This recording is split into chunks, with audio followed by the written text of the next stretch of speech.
सोचते हैं कि हम बड़ा अच्छा प्रश्न पूछ रहे हैं, जबकि प्रश्न व्यर्थ होते हैं और उन प्रश्नों का कोई उत्तर नहीं होता है। ये ठीक वैसे ही प्रश्न है कि जो एक चुटकुले के माध्यम से ओशो ने बताया था। क्लास में एक गणित के टीचर ने एक बच्चे से पूछा कि रतनगढ़ से नीमच की दूरी 50 किलोमीटर है, तो मेरे पिताजी की उम्र कितनी होगी। नीमच से रतनगढ़ की दूरी का पिताजी की उम्र से कोई संबंध नहीं है। वैसे ही कुछ प्रश्नों का उत्तर से कोई संबंध नहीं होता है।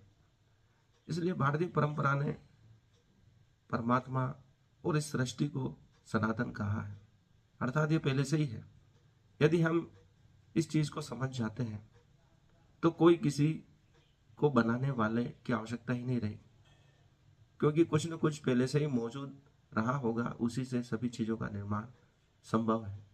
ऐसा नहीं है कि कुछ नहीं से कुछ बन जाएगा। लेकिन इसके लिए भी वेदों में मंत्र गाए गए हैं।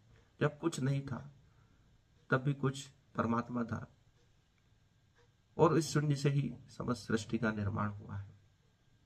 अर्थात जिसे हम ब्लैक होल कहते हैं, वही ब्लैक होल वापस उन चीजों को उत्पन्न करता है जो अपने आप में समेट लेता है। क्योंकि इलेक्ट्रॉन परमाणु के नाभिक के चारों ओर घूम रहे हैं, और इलेक्ट्रॉनों को किसने घुमाया, यह मेटाफिजिक्स प्रश्न करता है।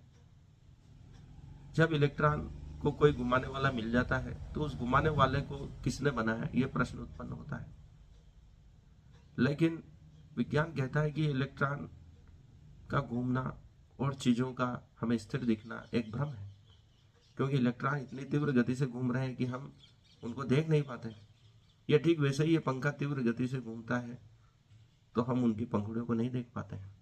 लेकिन एक गोल पूरा क्षेत्र बन जाता है तो हमें लगता है कि पूरा गोल, पूरी पंखुड़ियां पूरी गोल क्षेत्र में घूम रही है। ठीक वैसे ही इलेक्ट्रॉन इतनी तीव्र गति से घूम रहे हैं कि हमें उसको छूने से स्थिरता का आभास होता है।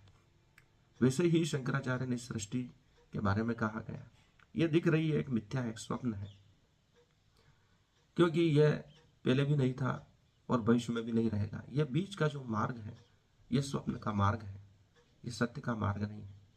जो स्थायित्व है, जो समय से भी परे है, वही परमात्मा है, जिस पर समय का कोई प्रभाव नहीं पड़ता है, जिसको प्राप्त करने के बाद कुछ और प्राप्त करने की आवश्यकता नहीं रहती है, जिसको पाल लेने के बाद उसे खोया नहीं जा सकता है, वही परमात्मा है, वही ज्ञान है, समाधि है।